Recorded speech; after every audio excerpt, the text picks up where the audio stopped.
Gimana hukumnya memberi hutang kepada orang minjam tapi berkali-kali nggak pernah bayar? Apakah kita termasuk orang yang menzolimi dengan tidak mendidik orang tersebut menjadi mandiri? Karena sepertinya tak pernah mandiri dan tidak berniat untuk melunasi. Ayat yang paling panjang dalam Al-Quran, surat Al-Baqarah 282. Satu lembar. Bukan tentang puasa, bukan tentang sholat, bukan tentang baca Quran, bukan tentang zikir, tapi ayat yang paling panjang tentang bayar hutang. Sholatnya banyak, puasanya banyak, zikirnya banyak, baca Qurannya khatam, tapi kalau bayar utang tak dibayar, di akhirat kau akan cari dia. Oleh sebab itu ada orang mati syahid. Oh, mati syahid. Orang mati syahid nggak merasakan sakratul maut. Orang mati syahid nggak merasakan azab kubur. Orang mati syahid tidak merasakan hisab. Orang mati syahid langsung masuk surga. Ilat dain, kecuali hutang. Makanya kalau ada orang menagih hutang, itu dia bukan pelit. Dia sedang menyelamatkan saudaranya dari makan haram. Makanya datang ke rumah dia. Habis pengajian nih langsung datang. Assalamualaikum, waalaikumsalam. Kau mau menagih ya? Aku bukan mau menagih, tapi menyelamatkanmu, anak cucumu, istrimu, tetanggamu dari makan haram. Ya ayyuhalladzina amanu, hai orang-orang yang beriman, hai orang yang percaya bahwa setelah mati dia akan hidup lagi menghadap Allah. Idza tadayantum bidainin, kalau kau menjalin transaksi hutang piutang, ila ajalim musamma, sampai ke batas waktu tertentu, faktubuh, tulis, saya pinjam kepada kamu 500.000, akan saya bayar pada bulan Mei. Tahunnya jelas. Banyak juga bulan Mei. Maybe yes, maybe no. Bulan berapa? Bulan Mei tahun 2020. Oke. Sekarang bulan Maret, April, 1 Mei 2020 datang tagih. Kapan kau bayar? Mohon maaf aku nggak bisa, istriku baru meninggal, anakku pun sakit. Jangan kau cerita panjang lebar, tak tahan air mata aku mau menetes. Kalau dia dalam kesulitan, fanaziratun ila maisarah, tunggu sampai dia lapang. Maisarah artinya lapang. Tunggu sampai dia lapang. Setelah dia lapang, datang lagi bulan Juni. Kapan kau bayar? Aku belum bisa. Nampaknya lebih banyak ongkos minyak aku daripada uang yang kutagih. Yang paling bagus, wa anta saddaqu khairul lakum, kau sedekahkan itu lebih baik. Karena aku pun makin datang makin kumat darah tinggiku, kolesterolku pun makin naik. Jadi untuk yang 500.000 itu ku sedekahkan aja, ambil. Tapi yang menghafal ayat ini yang ngasih pinjaman, bukan yang minjam. Sekarang banyak salah hafal, yang minjam pula yang hafal. Begitu kita tagih, kapan kau bayar? Wa anta saddaqu khairul lakum, kau sedekahkan itu lebih baik. Itu ayat aku. Ayat kau 8282. Banyak sekarang orang salah hafal ayat. Jadi dalam Islam hutang piutang adalah ajaran tolong menolong, tertulis dalam Quran. Namanya fikih muamalah. Ada fikih ibadah, sholat, zakat, puasa. Ada fikih jihad, jihad fisabilillah. Ada namanya fikih muamalat. Hutang piutang, gadai menggadai, pinjam meminjam, murabahah, mudharabah, bagi hasil. Maka hutang piutang ini cara tolong menolong. Jangan sampai dihilangkan. Tapi kalau tidak mendidik, maka Islam bukan agama yang memanjakan orang. Ada anak yang kurang ajar kepada orang tuanya. Bagaimana caranya berbakti kepada orang tua yang telah wafat? Apakah anak ini masih dapat ampunan Allah Subhanahu wa taala? Datanglah seorang bapak mengadu kepada Umar bin Khattab. Assalamualaikum Khalifah Amirul Mukminin Umar bin Khattab. Waalaikumsalam. Ini anak saya kurang ajar, tolong dihajar dulu.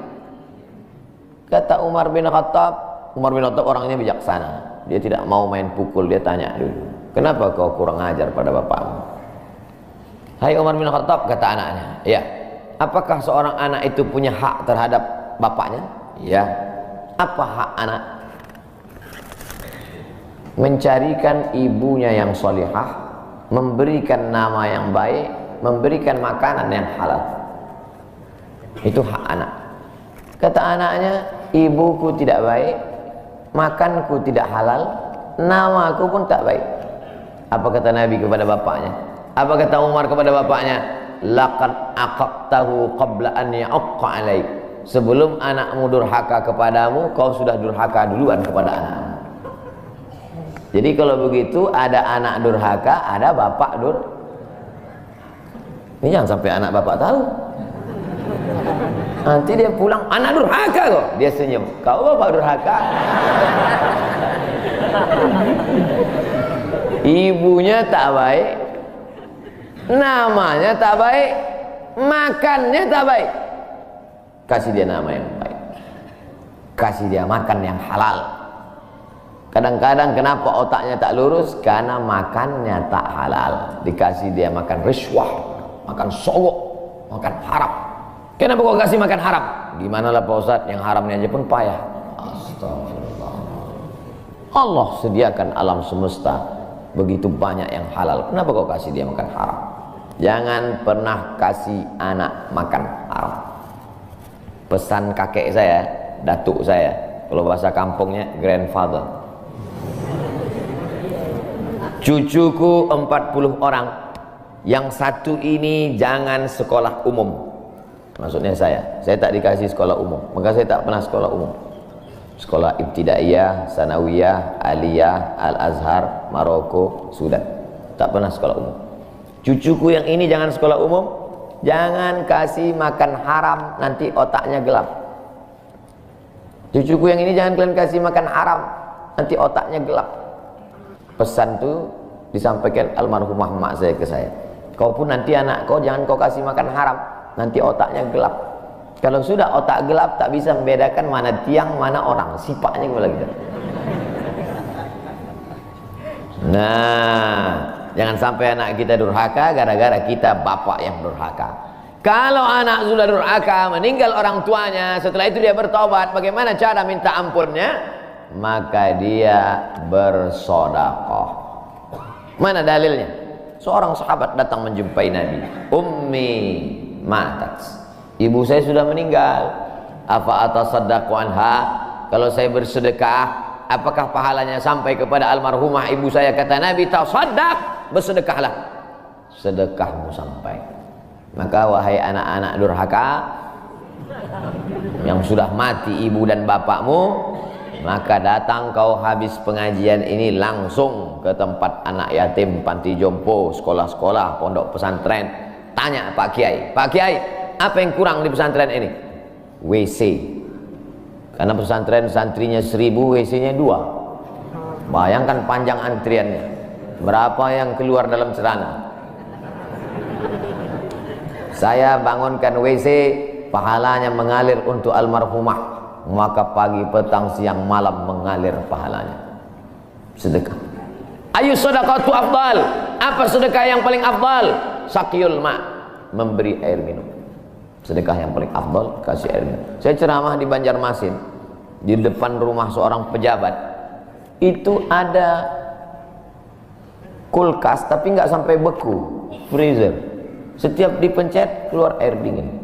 Gelasnya dikasih pakai rantai besi, takut dilarikan tukang ambil aluminium. Buat wakaf untuk almarhumah. Nah, itu bagus kan. Saya ceramah di Malaysia, di pintu masjid itu ada kotak box. Kalau kita ambil satu botol, keluar botol baru. Ambil satu botol, keluar botol baru. Wakaf untuk, itu bagus, sedekah. Jangan sedekah teh botol, nanti dia kena diabetes. Air putih, ini bagus, mengalir. Sedekah sumur bor, pergi ke masjid, putar keran nggak ada air, tanya pengurus masjid, Pak pengurus, ya mana sumur bor? Nggak ada, saya buatkan. Langsung bunyi. Itu berarti cash itu. Begitu cara berbakti pada orang tua dengan sodakoh. Tapi Pak Ustadz, saya jangankan sodakoh, makan saya pun Senin Kamis Pak Ustadz doa, Allahumma fir lahu warhamhu wa'afihi wa'fu anhu. Bangun tengah malam, Rabbi firli wali walidayya warhamhuma kama rabbayani shaghira. Apa itu bid'ah?